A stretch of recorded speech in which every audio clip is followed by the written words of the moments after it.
Hi there, and welcome to Condos, Processes, and Pitfalls. As you all may know, condo requirements have changed, and this is a training offered so that you'll be aware of the changes and how they impact your loans and how they close.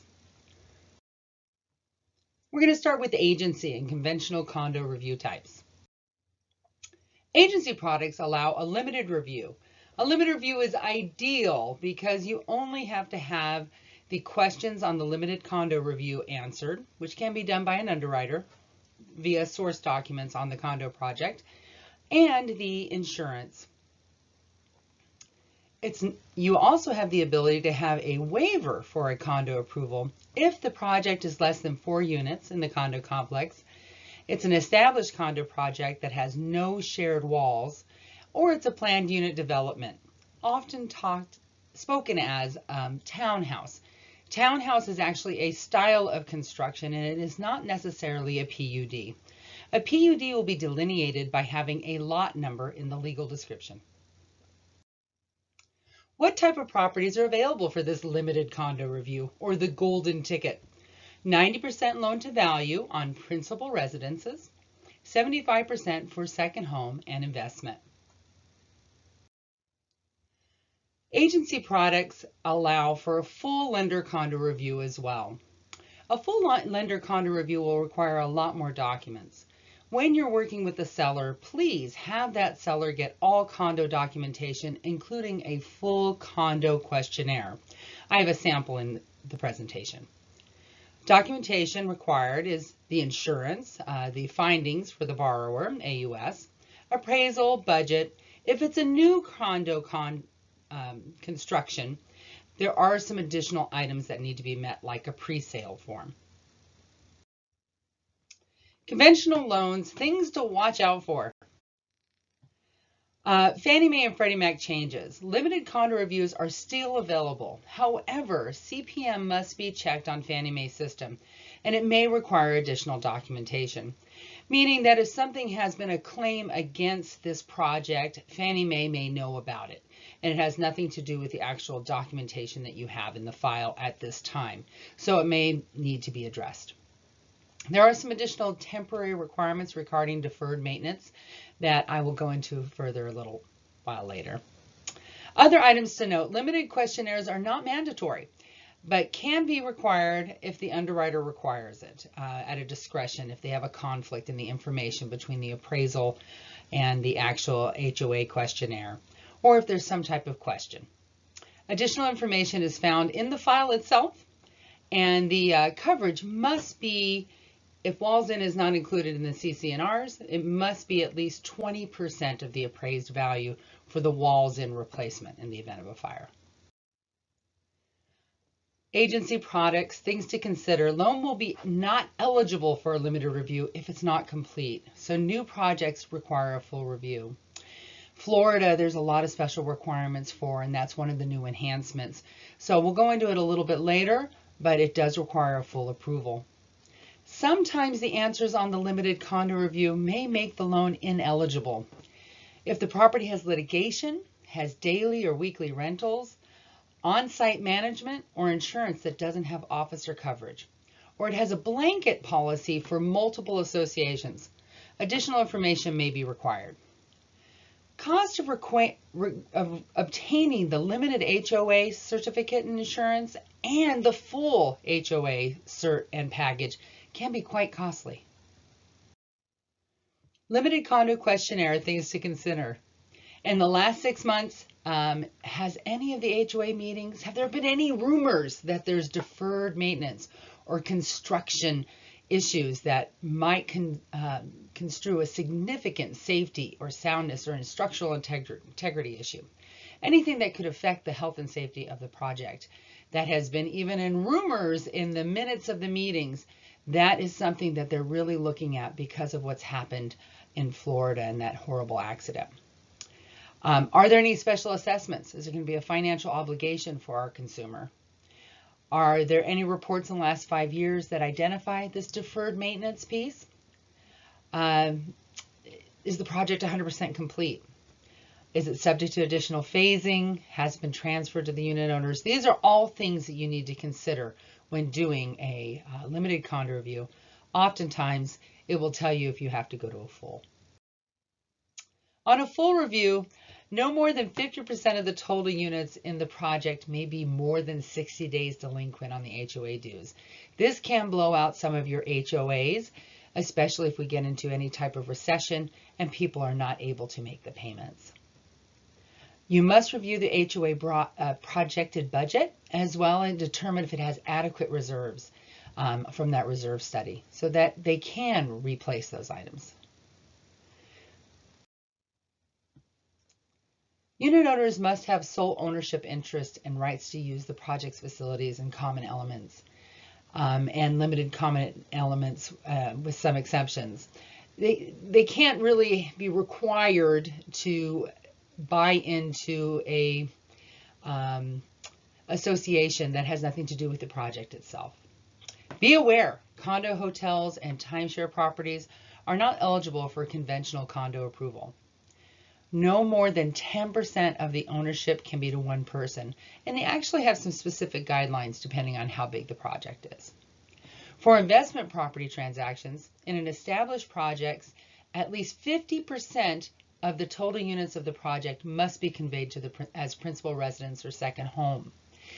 On a primary residence purchase, there is no such requirement. Full review for new projects, things you have to consider. The project and subject phase must be substantially complete. This is really going to require a full review, and you need to make sure that when we're doing a new project, sometimes you're not able to get it condo approved for a agency type product. At least 50% of the total units of the project or subject phase must have been conveyed or under contract for sale to the principal residence or second homes. And there's some pre-sale requirements as well. Be aware new projects have additional requirements, and you're going to need to get all of the information you possibly can on the project itself to get agency approval, or if you have to go for a different route. Individual units in a new condo project must be available for immediate occupancy at time of closing. So they have to have their certificate of occupancy available. There are some additional requirements. Again, get as much information as you can from the builder and be able to be prepared to meet the requirements for the condo approval. What to watch out for? Oh boy, things that become ineligible. Timeshare, I'm going to say this one a few times. Fractional or segmented ownership.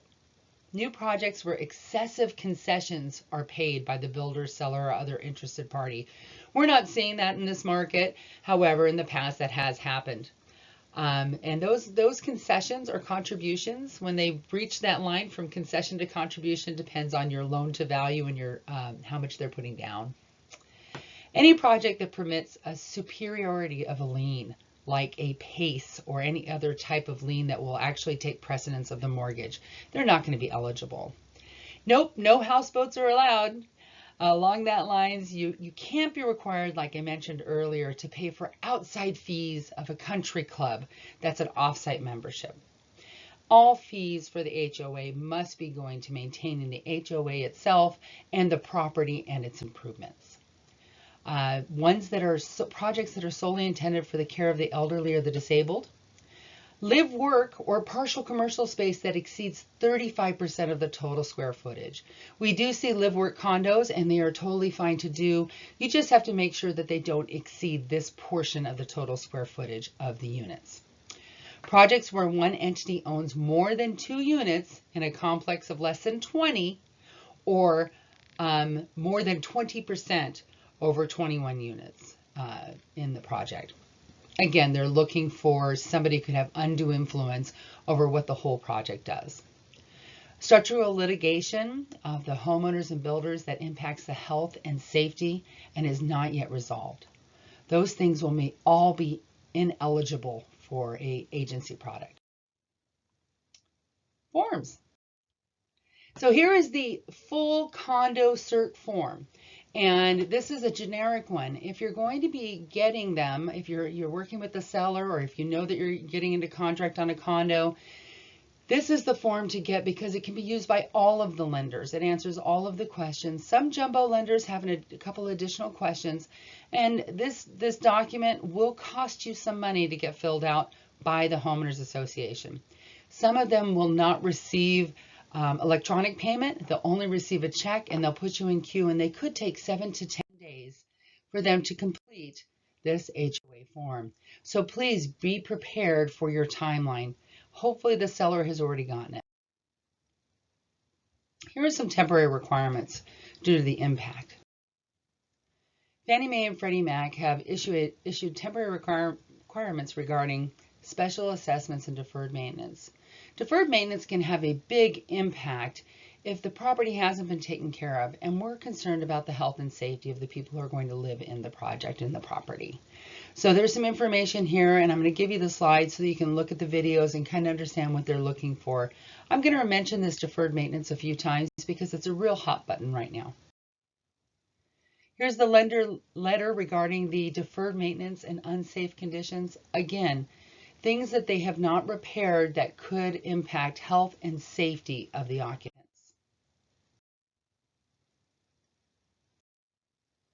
Additional questions that need to be addressed that we really didn't think about before. Are there currently or are there going to be planned additional assessments? This could hurt the financial feasibility of the project itself, as well as your consumer if they're not prepared to pay $10,000 assessment coming up in 3 months. In the last 6 months, has there been any whispers, any discussions about any maintenance, structural, deferred maintenance that could impact the property?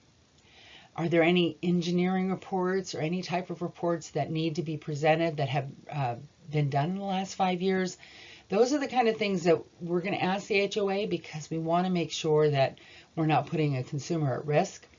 And again, the deferred maintenance question. Conventional agency review. Litigation, oh boy, the big L word. Litigation review may be allowed, but it must be reviewed. On a limited review, you would need to send your limited documentation, which is your limited HOA form, which again can be completed by the lender, as well as a copy of any court documentations, any letters from the attorneys, any copies from the insurance, in reference to the disposition of the litigation. On a full review, you'll have to do exactly the same thing, but have that full review document, the 8-page document that I showed you. It may be less pages on a different format, but this is the generic one that has all of the questions. And of course, financial statements are going to be important to see where their balance statements are at this time on the balance sheet. So basically, an overview of litigation. For agency products and projects that are going to go for Fannie and Freddie, no structural, no health and safety, things that are going to impact the ability to resale. And oftentimes when the builder's warranty comes up at 10 years, a lot of the attorneys swarm on in and say, oh, you may not like this about your property, you should sue them because your warranty is coming up. This is a big no-no because it puts the property not as available to sell or refinance because they put it into litigation. So it's one of those things that, is it really a safety or integrity of the property? Is it going to harm? And it can be reviewed. Some are covered by insurance. We can review the documents to see if it's going to impact us. Again, litigation that involves personal injury, which is a little bit differently, does not meet Fannie Mae's for minor litigation unless we know that the insurance is going to cover it. So you have to be very careful. Minor litigation is acceptable. Again, structural integrity, health and safety concerns are going to be first and foremost. But when we come down to this type of a thing, that somebody was harmed on the property and they're being sued for it, or even worse, somebody died on the property, that type of thing is not considered minor. Jumbo and non-QM condos. So they're, of course, another world to be in. So you can do an expanded product with warrantable and non-warrantable condos. There are places to do these properties that have litigation. It's just not with agency if they have these special types. There are also special guidelines for timeshare or TICs that you can do that are above and beyond agency requirements. Just know the specific guidelines for the investor that you're working with, and you'll be able to meet those requirements and make sure that you have a loan that will work. Make sure you get a complete package. Have that full questionnaire filled out. CC&Rs, budget, bylaws, have all the documentation, including the minutes for the last year. Copy of the reserve studies and the reserve account, super important, as well as a copy of the master insurance policy, making sure that they have officer insurance as well. FHA, SUA. So some of us have been doing loans for a while, and we used to call them spots. The nice thing about a spot FHA condo is you could get the project approved and then put in whichever buyer. Now you can't do that. You got to get the buyer first. But we can do them, so it's great to be able to have them. So for let's talk about FHA products first. On FHA, if they're on the approved list, then they're good to go. You're on the approved list, and it makes the documentation super easy. And we just have to have Form 991, questions 1 through 3. Copy of the insurance as well. If it's not approved, we have to make sure that it's not listed on the approved list prior to the date of the, as of the date of the case assignment. But we do have to have questions 1 through 4 completed by the HOA management company and on Form 991. And there's also a list of documentation that you need to have as well. The documentation that you need to have is the case number. When you request a case number on a spot SUA, you have to make sure that you indicate that it's a condo and you're seeking SUA. Within 24 hours, you'll get a response back from HUD knowing that that's in process. You can't even get the SUA package approved until you've requested that case number.